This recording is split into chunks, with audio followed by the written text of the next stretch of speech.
In the shadow of evil, in the echo of sins, in the icy stare of moonlight, our ghostly tale begins.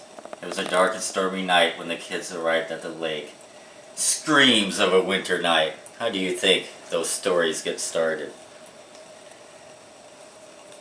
So I got this poster, this one sheet, because I thought the image was fairly neat, and I was just amused by those words I just read off.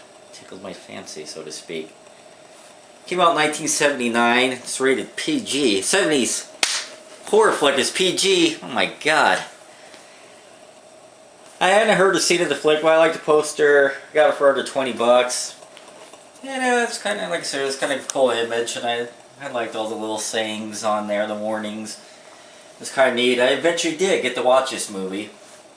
I do believe it was on YouTube. I'm trying to remember now. I think someone had uploaded the whole movie on YouTube. I might have been somewhere else, but I did get to watch the movie. The entire thing. It's actually an anthology flick. A group of friends go out to a cabin. They end up just telling stories to each other. Basically get to see the stories they tell. It's a very cheap movie. But I still kind of liked it for no good reason. It's a rather bad movie, I know. I get a little kick out.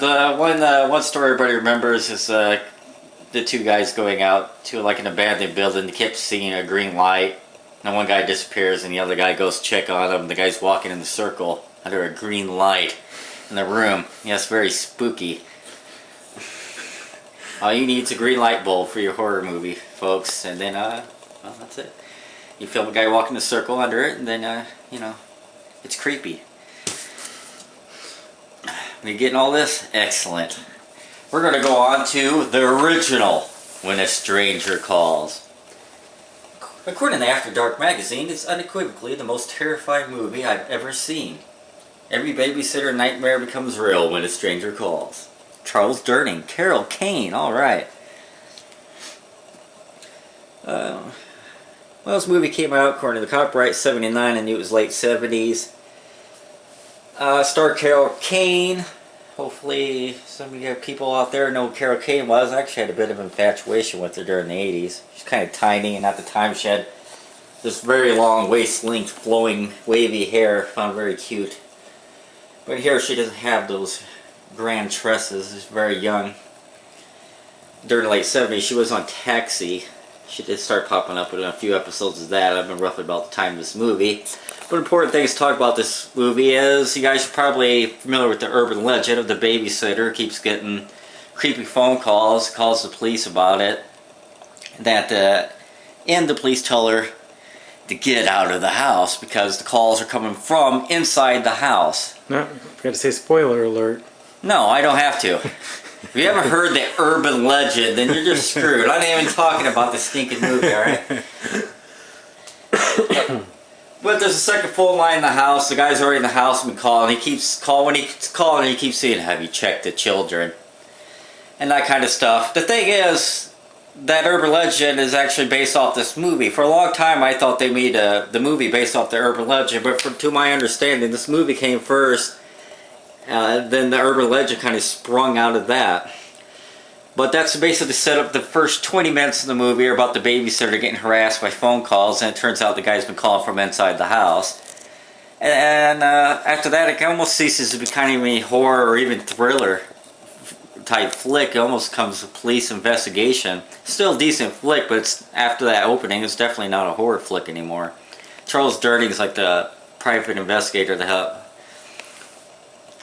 kind of helps track down. It's been a while since I've seen this movie. They did make a remake of it. The remake focuses entirely on the urban legend setting, with the killer making calls and eventually trying to get to the young babysitter in the house.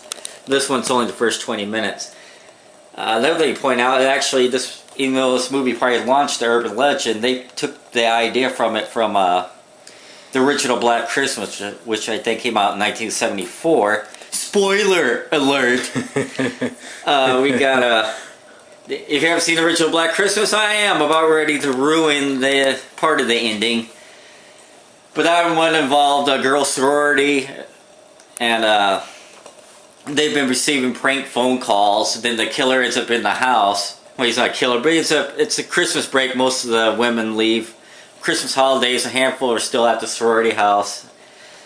And then this guy ends up breaking the house, and there's a second phone line because the house mother has her own phone. He continues to make the creepy phone calls, but he also, one by one, knocks out the college co-eds. The original Black Christmas is considered kind of the first proper slasher movie. There's a lot of things led up to slasher movies, but Black Christmas is kind of considered the first one that has that proper kind of format. But anyways, at the end of Black Christmas, you get kind of a famous scene where the cops have been trying to trace a phone call, and they eventually do, and they call her back, tell her and her friend to get out of the house because the calls have come from inside the house. If you heard the urban legend, that would sound quite familiar. But the Black Christmas came out about 4 or 5 years before When a Stranger Calls, and they seem to have taken the ending to Black Christmas and used it for basically the setup for the beginning of this movie. So the original Black Christmas kind of helped launch the slasher as a big influence on Halloween. John Carpenter loved Black Christmas, so it helped launch the slasher genre, and also helped launch this movie and an urban legend. So that's that.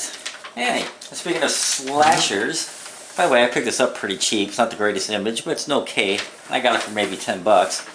We're going on to one of my favorite all-time slasher movies, the original My Bloody Valentine. It's More Than One Way to Lose Your Heart. Got to see this in movie theaters when I was a young tyke. It came out in '81. Besides a glut of slasher movies that were coming out in the early '80s, some of them Canadian-born, and this is one of them. There are about at least 4. I think the original Prom Night, My Bloody Valentine, Curtains. I think April Fool's Day had been a Canadian venture as well.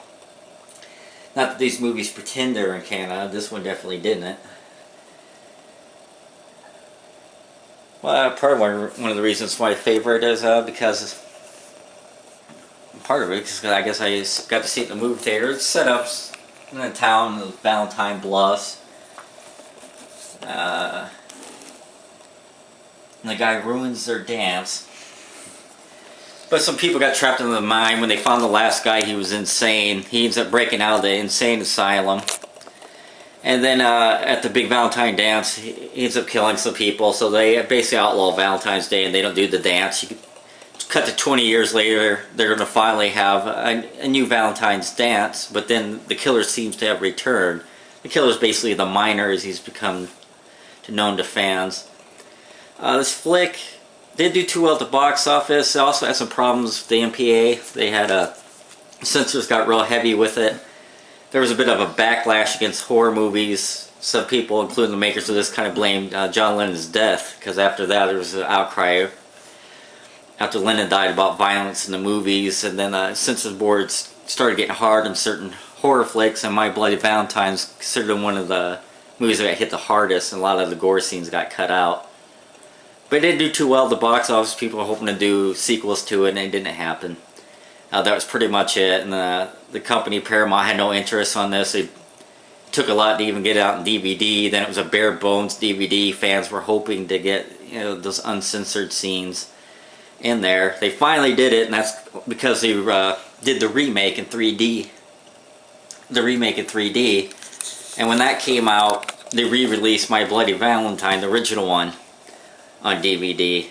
And then they did a special edition that had all those missing scenes in it. I actually have both versions on DVD. The extra gore scenes are kind of neat, and on the DVD you can either watch them separately or have them reinserted into the movie. But it's kind of clunky because of the censored scenes that got cut out. They didn't clean them up, so they're rougher than the rest of the film. And plus they're not edited smooth, because originally when they took those scenes out of the movie, they had to re-edit the scenes so they would flow together without those gore scenes in there. So when they reinserted those gore scenes in there, it's not edited to make it flow properly, so it kind of, the cuts to in and out of those scenes can be a bit rough. If you watch it, I usually just watch the gore scenes separately.